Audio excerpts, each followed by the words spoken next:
Սողոմոն Վլասյանի սպանության գործը 2023 թվականից դատարանում է, սակայն 3 տարի անց նախաքննությունը հասել է նախկին վարչապետ Հովիկ Աբրահամյանի որդուն Արգամ Աբրահամյանին։ ՔԿ-ն նրան մեղադրում է սպանությունը պատվիրելու մեջ, իսկ պաշտպանն այդ աբսուրդ մեղադրանքի է համարում։ Եվ այսպես, ինչպես դասավորվեցին իրադարձությունները։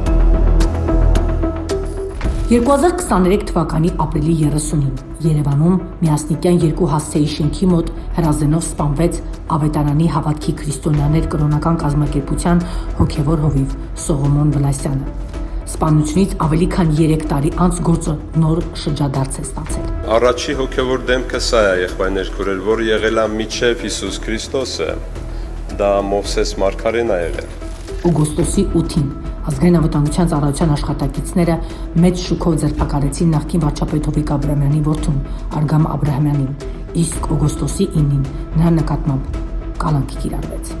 Ըստ քննչական կոմիտեի Արտաշատ համայնքի նախկին ղեկավար, ազգային ժողովի նախկին պատգամավոր ԱԱ-ն Արգամ Աբրահամյանը կասկածել է, որ իր կինը Էմմա Ծառուկյանը անձնական հարաբերություններ է ունեցել Սողոմոն Վլասյանի հետ եւ նրան խոշոր գումարներ տվել։ Քննչական կոմիտեի վարկածով այդ հանգամանքը դարձել է վրեժխնդրության շարժառիթ եւ Աբրահամյանը որոշել է Վլասյանին սպանել ոչ թե անձամբ, այլ իր անվտանգության աշխատակից Գեգամ Հակոբյանի միջոցով։ Ըստ քննության Աբրահամյանը Հակոբյանին հանձնարարել է սպանել Վլասյանին, իսկ վերջինիս 2023 թվականի ապրիլի 30-ին Միասնիկյան 2 հասցեի մոտ հրազենով կատարել է սպանությունը։ Աբրահամյանի նկատմամբ հանրային քրեական հետապնդում է հարուցվել Հայաստանի Հանրապետության քրեական օրենսգրքի 46-155 հոդվածի 2-րդ մասի 11-րդ կետով պատվերով սպանություն կատարելու դրդելու համար։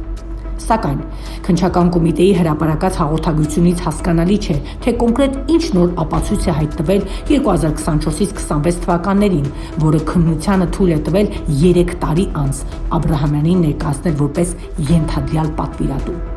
Ակնհայտ է միայն այն, որ իրավապահ գերատեսչությունը անձնական, ընտանեկան կրոնական հարցեր է առաջ քաշել, քանի որ Աբրահամյանի կինը կալանավորված գործարար Գագիկ Ծառուկյանի բժշկուհի դուստրն է, Էմմա Ծառուկյանը, այսինքն այդ հաղորդագրությունը ակնհայտորեն Գագիկ Ծառուկյանին ցավացնելու միտում ուներ։ 2023-ին հարցաքննվել են Աբրահամյանն ու Ծառուկյանը։ Ամրուլ լրատվականի տեղեկություններով Վլասյանի սպանության գործի շրջանակում 2023 թվականին քննչական կոմիտեին հրավիրվել եւ հարցաքննվել ինչպես Արգամ Աբրահամյանը, այնպես էլ Էմմա Ծառուկյանը։ Իրավապահներին հետաքրքրել են Ծառուկյանի եւ Սողոմոն Վլասյանի շփումները եւ քննության ընթացքում պարզվել է, որ Էմմա Ծառուկյանը ընդամենը այցելել է ավետարանական եկեղեցի եւ շփվել հոգեվոր հովիվի հետ, ինչպես հարյուրավոր մարդիկ։ Սակայն այդ ժամանակ Արգամ Աբրահամյանի նկատմամբ հանրային քրեական հետապնդում չի հարուցվել, որևէ ապացույց քննիչները չեն գտել։ Սպանության համար մեղադրանք առաջադրվել է Աբրահամյանների մտերիմ եւ անվտանգության աշխատակից Գեգամ Հակոբյանին։ Արնուլ լրատվականը տեղեկացավ, որ Հակոբյանի վերաբերյալ քրեական վարույթը 2024 թվականի ապրիլին մեղադրական եզրակացությամբ ուղարկվել է դատարան։ Գործը սկզբում քննել է դատավոր Արտուշ Գաբրելյանը, իսկ նա լիազորությունների կասեցումից հետո գործը վայրամակագրվել է դատավոր Արմինե Մելիքսեցյանին եւ դատաքննության փուլում է։ Հակոբյանի նկատմամբ որպես խափանմամիջոց կիրառված է տնային կալանքը։ Այս ընթացքում մի խայտառակ պատմություն է եղել։ Քննիչները սպանության առիթով երբ խուզարկել են հոգևոր հովիվի տունը, Արմուլ լրատվականի տվյալներով հայտնաբերվել է 380,000 դրամ, 25,000 ռուբլի, 9,820 եվրո եւ 48,550 դոլար, որոնք անհետացել են։ Կասկածներ կան, որ քննիչն է հափշտակել քահանայի փողերը։ Արմուլ լրատվականին հայտնի դարձավ, որ Հայաստանի Հանրապետության քննչական կոմիտեի Երևանի քաղաքային վարչության պետի տեղակալ Ռուբեն Մկրտչյանին մեղադրանք է առաջադրվել առանձնապես խոշոր չափերով գումարների հափշտակության համար։ Արմուլ լրատվականը զրուցեց հոգևոր հովիվի քույր Նելի Վլասյանի հետ, ով ասաց, որ մինչև հիմա իրենց չի վերադարձվել հափշտակված գումարը։ Այդ գումարը հայտնաբերվեց հայտնաբերվել է, պարզապես դեռ դատարանում է, էլի մենք այդ հարցով դիմել ենք, սպասում ենք, տեսնենք երբ են վերադարձել։ Քննիչը, այսինքն ձեզ վերադարձեց գումարը։ Չէ, քննիչը չէ, մենք դատավորին ենք դիմել, հակակոռուպցիոն։ Այո։ Իրենք այդ մի երկու հատ վարեցին, մեզ ասեցին էլ մի եկեք, մինչև մենք ասենք, նոր կտար կվերցնենք, հիմա սպասում ենք դեռ, տեսնենք երբ։ Այսինքն փաստացի ձեզ գումարը դեռ չեն տվել, ասում են իբր դատարանում է։ Հա, մոտ $60,000 մասին, որտեղից իրեն այդքան գումարներ Ինքը աշխատում էր, քաղցը ջանն էս չի խուլիգան մարդ էր, ինքը անվանի սուրբ մարդ է, դուք հասկանում եք, ինքը եւ ռեմոնտ էր անում, հա, եւ բիզնես ուներ, ինքը ածի էր, դեղեր էր պատրաստում, անես չի, որ ինքը սենց մի փախած մարդ էր եւ ոչինչ չուներ, ոչ գումար, ոչ անուն, ոչ չգիտեմ ինչ։ Քննության թիրախում Հմայակ Հովհաննիսյանի հին եթերները։ Ամնուր լրատվականին տեղեկություններ հասան քննչական կոմիտեից այն մասին, որ չի բացառվում քննությունը ակտիվացել են նախկին պատգամավոր Հմայակ Հովհաննիսյանի հրապարակային ելույթների ուսումնասիրությունից հետո։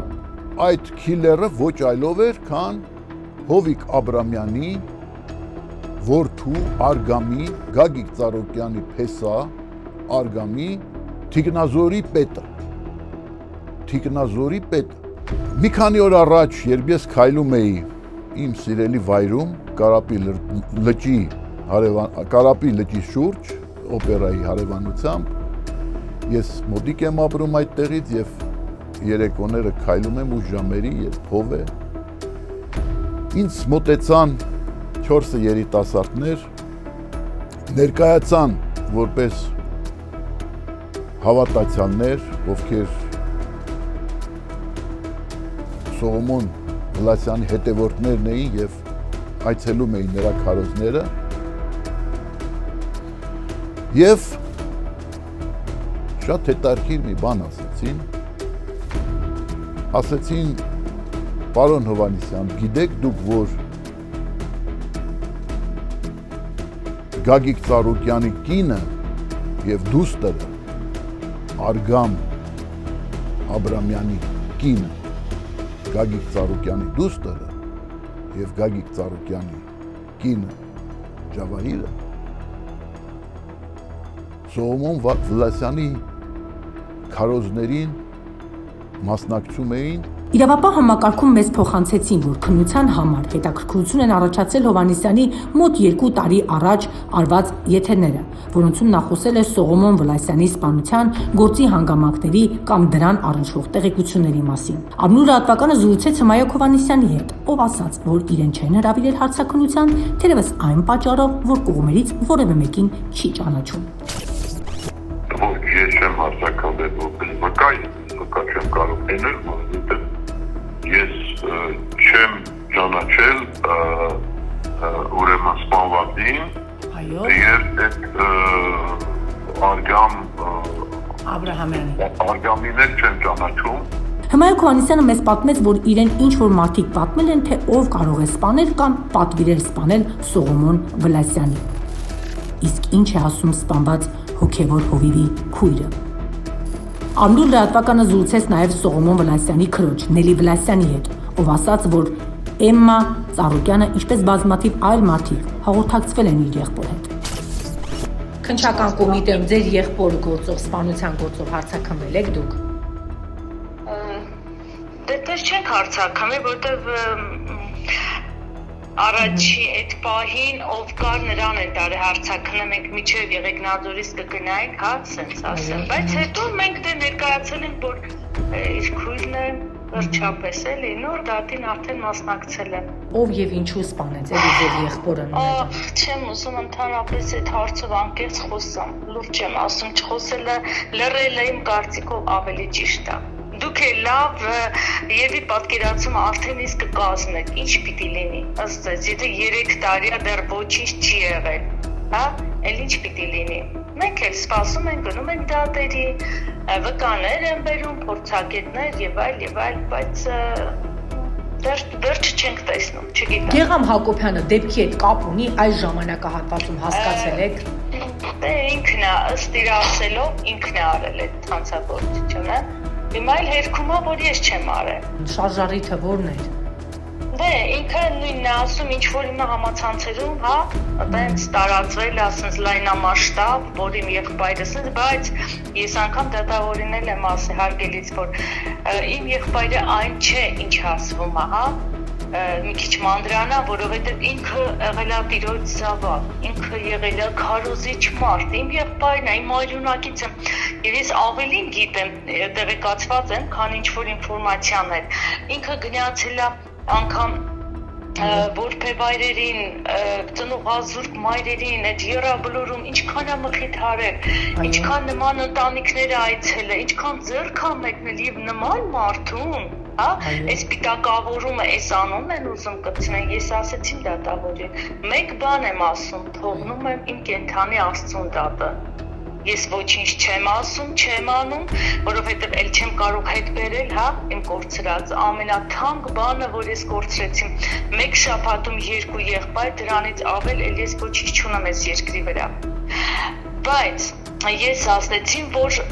թող Աստվածի հայտ հանի, եւ Աստված հանում է Փառք Աստծո, հայտ հանա, թող մեղավորը պատժվի, որովհետև սա Սուրբ արյուն է, դա սովորական արյուն չէր, սիրելիս։ Ես այսօր հիմա ինչքան գումար կտամ, որպեսզի այդ արյան տակից դուրս գամ, սա սովորական մարդ չէ։ Հենց դա խոսում է դրա մասին, որ սովորական լիներ, հա, սենց անտեսված, ոչ կճանաչվեր, ոչ մի խոսքով մահեր եղավ, անցավ գնաց, բայց ինքը ուրիշ, ինքը երկնային մարդ է։ Տեսնենք վերջը, սրա վերջը ինչա լինելու։ Ով կարող է իր մահը ցանկանալ։ Պարզ չի են, ամբողջ աշխարհը է դա ասում, ինքն է արել, ով պիտի լինի։ Արգամ Աբրահամյանի մասին է խոսքը, հա, պատվիրը։ Դուք կարծում եք, որ կապ ունի ինքը, հա, դեպքի հետ։ Դե ելով պիտի լինի, եթե իր թիկնազորի պետն է, հա, վերցրե իր վրա կամ գուցե ինքն է, ես չգիտեմ, սիրելիս, ինքը ասում է, ես եմ արել թիկնազորի պետը, հետո էլ հերքում է ես չեմ արել։ Ասին բարի, թող Աստված դատնանի։ Էլ ես չեմ կարող իմ եղբորը հետ բերել, թե չէ ամեն ինչ կտայի, բայց քանի որ էլ չեմ կարող հետ բերել, թող Աստված իրանց դատնանի, չգիտեմ, ես թողել եմ Աստծուն։ Եվ Աստված էլ մնաց 3 տարի հետո ի հայտ հանեց։ Ինչքան պիտի ծածուկ մնար Սուրբ արյունը, ինչքան։ Չէ՞ որ նա Աստծո զավակ էր։ Ավետարանին պաշտող, Հիսուսին հավատացող, մեր երկնային Աստծուն, ինչպես որ ես եմ պաշտում, նույն Աստծուն իմ աղբերն է պաշտում եղբայրը։ Ինքը Էմային Ծառուկյան ճանաչել է, հա, դուք երբևիցե առիթունեցել եք, շփվել եք։ Տենց չէ, ուղղակի Աստծո խոսքը զուտ վկա է։ Բարձր ջան, ուրիշ ոչ մի հետին միտք, հասկանում եք, ոչ մի։ Բայց ես չեմ հասկանում ինչի, էլի ում կողորտիներ կանգնել իմ եղբայրը, որ սենց, չգիտեմ, անժամանակ մահը ճաշակեցրին, էլի, ես չգիտեմ, էլի եմ ասում, ես չեմ ուզում խոսեմ, ավելի լավ է լռենք, թողնենք Աստծուն, թող Աստված դատնանի։ Ապացույցը մեկ ոստիկանի ցուցմունքն է ու զենքի փորձաքննությունը։ Առնու լրատվականին հասած տեղեկություններով Հակոբյանի գործով կարևոր ապացույցներից մեկը սպանության ժամանակ օգտագործված զենքն է։ Ըստ նախաքննության զենքի վրա հայտնաբերված գենետիկական հետքը համընկնում է Գեգամ Հակոբյանի գենետիկական տվյալների հետ։ Գործում կա նաև ոստիկան վկա, որը հայտնել է, որ Հակոբյանի ձերբակալման օրը մեքենայում վերջինս իրեն ասել է, թե սպանել է Սողոմոն Վլասյանին կնոջը կասկածելու պատճառով։ Սակայն դատանում Հակոբյանը հերքել է, որ նման բան է ասել ոստիկանին եւ հայտարարել է, որ սպանության հետ կապ չունի։ Արգամ Աբրահամյանի կալանավորման օրը նոր հարցաքննություններ։ Առնու լրատվականի տեղեկություններով Արգամ Աբրահամյանի ձերբակալման օրը իրավապահները քննչական կոմիտե են տեղափոխել նաև կալանքի տակ գտնվող Գեգամ Հակոբյանին, նրա կնոջն ու մորը։ Նրանց հարցեր են ուղղվել սպանության գործի վերաբերյալ, մասնավորապես թե ում են ճանաչում, ինչ գիտեն եւ ինչ տեղեկություններ ունեն դեպքի մասին։ Այս հանգամանքը եւս ուշագրավ է, քանի որ Հակոբյանի գործը գտնվում է դատարանում արդեն 2024 թվականից, իսկ այժմ Աբրահամյանի կալանավորումից հետո իրավապահները կրկին հարցաքննության են ենթարկում դատական գործընթացում գտնվող ամբաստանյալի ընտանիքի անդամներին։ Պաշտպանությունը աբսուրդ մեղադրանք։ Արգամ Աբրահամյանի պաշտպանական կողմը առաջադրված մեղադրանքը չի ընդունում եւ այն աբսուրդ է որակում։ Իսկ թե որտեղ է թաքնված իրականությունը, հուսանք կպարզի քննությունը, որքան էլ որ դրա նկատմամբ հանրային վստահությունը մեծ չէ։